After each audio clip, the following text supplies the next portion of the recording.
Hello, my name is Ruth Franklin, and I am wanting to share the power of peer support.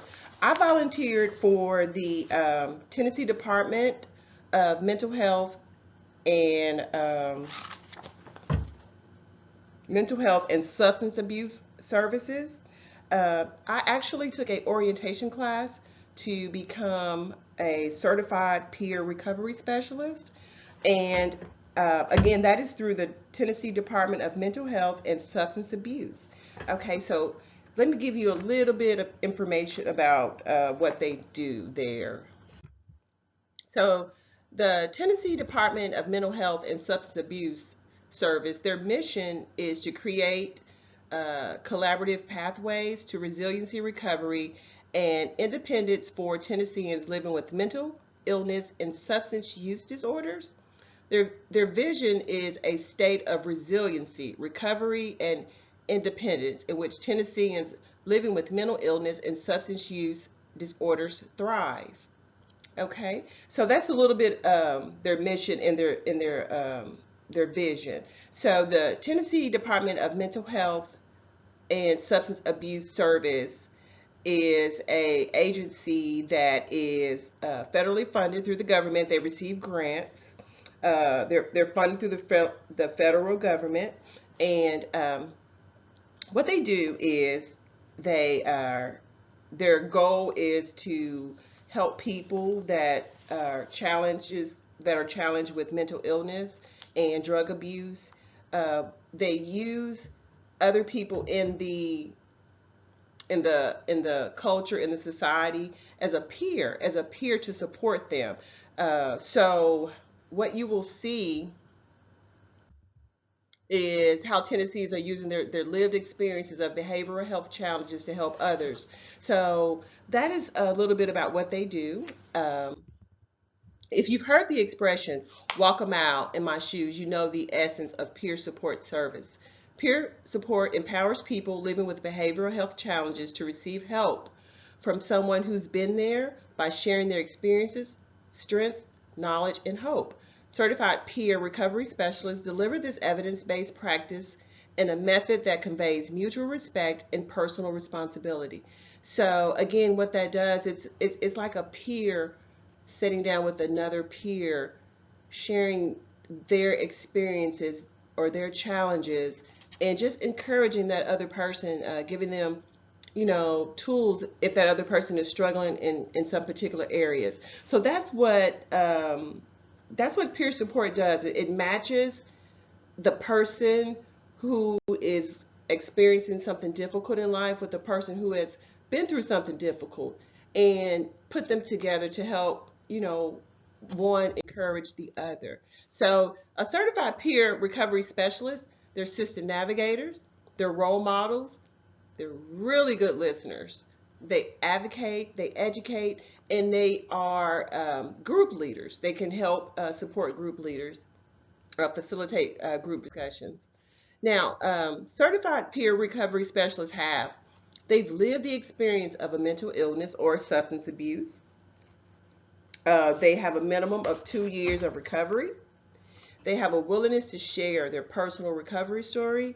They have what I experienced, this complete and intensive 40-hour training. That's what I volunteer, and that's what I'm explaining to you now. And a promise to abide by the code of ethics, committed to 10 hours of continuing education, and access to ongoing supervision.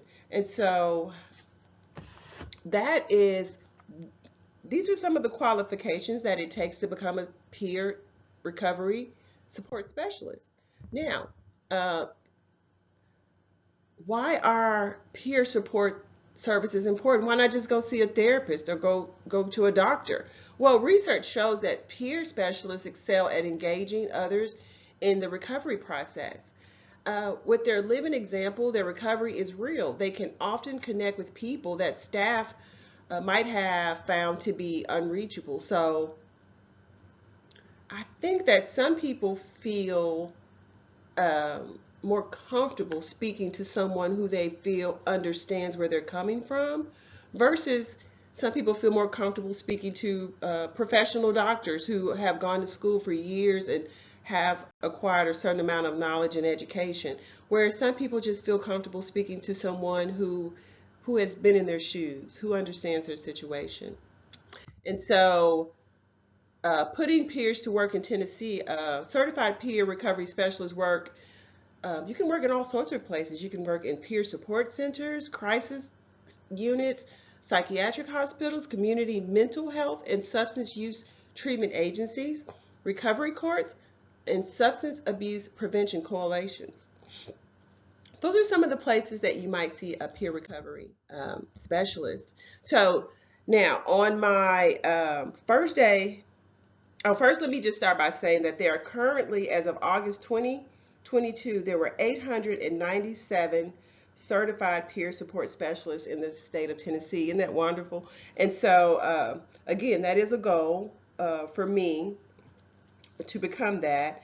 And they're important, and I think I already shared with you why they're important. But also, I wanted to state that it reduced the hospital and emergency intervention, and Medicaid was reimbursed when it was provided. So those are some things that are actual plus. Okay, now let me hurry up quickly because I'm gonna run out of time.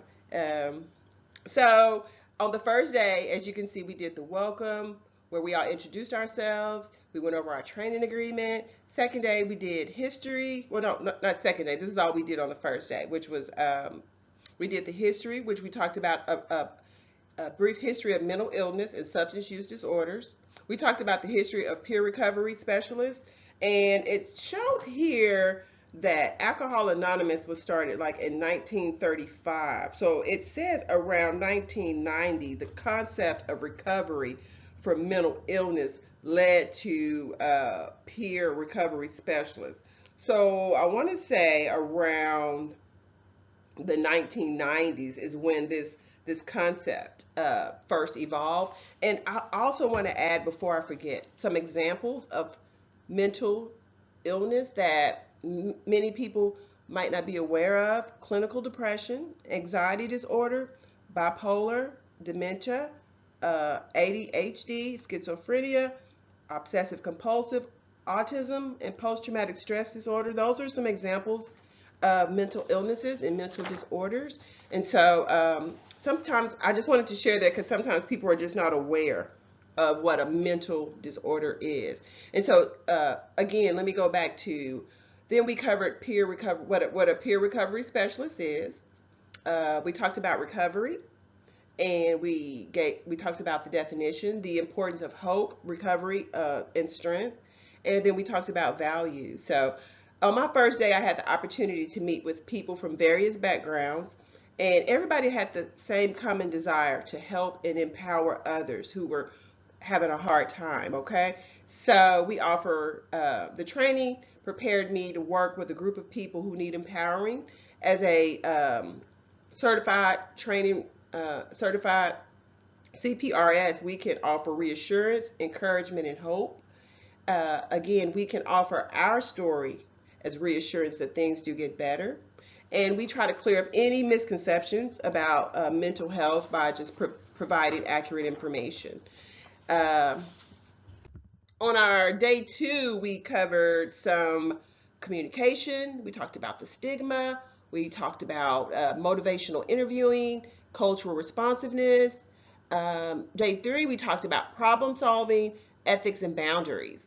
And so those were very important days, very important discussions, excuse me, because to remove the stigma around mental illness is, I think that is part of the biggest thing that we think about is the stigma that involves mental illness. So again, I was provided with tools to help practice problem solving, conflict resolution, and those things are essential for certified CPRS.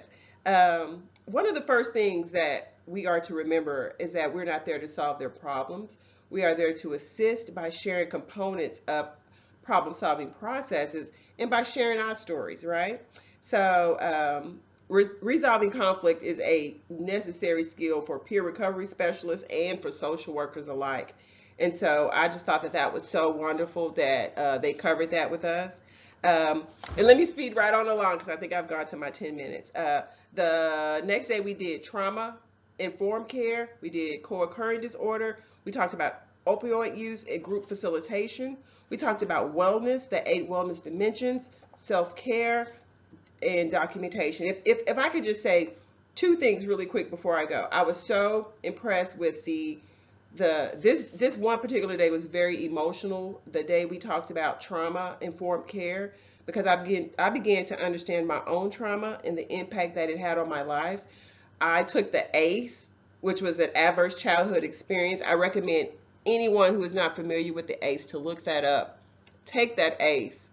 That was so valuable for information. So again, this provided me with a wealth of information regarding mental health, substance abuse, and group facilitation. Um, if I could just say one more thing really quickly, is the importance of self-care in this field. This is a field in which it can be stressful, and so it is so important that we incorporate self-care and wellness habits into our day-to-day life. Again, I can't express that enough, how important it is to practice self-care in this field. So let me know if you have any questions. My time volunteering was so valuable. We did breakout sessions where it was like about 12 to 15 of us in this orientation class. But when we would do when we would go more in detail, we would do breakout sessions where we would break out into smaller groups, or maybe 2 and 3 of us, and we really bonded.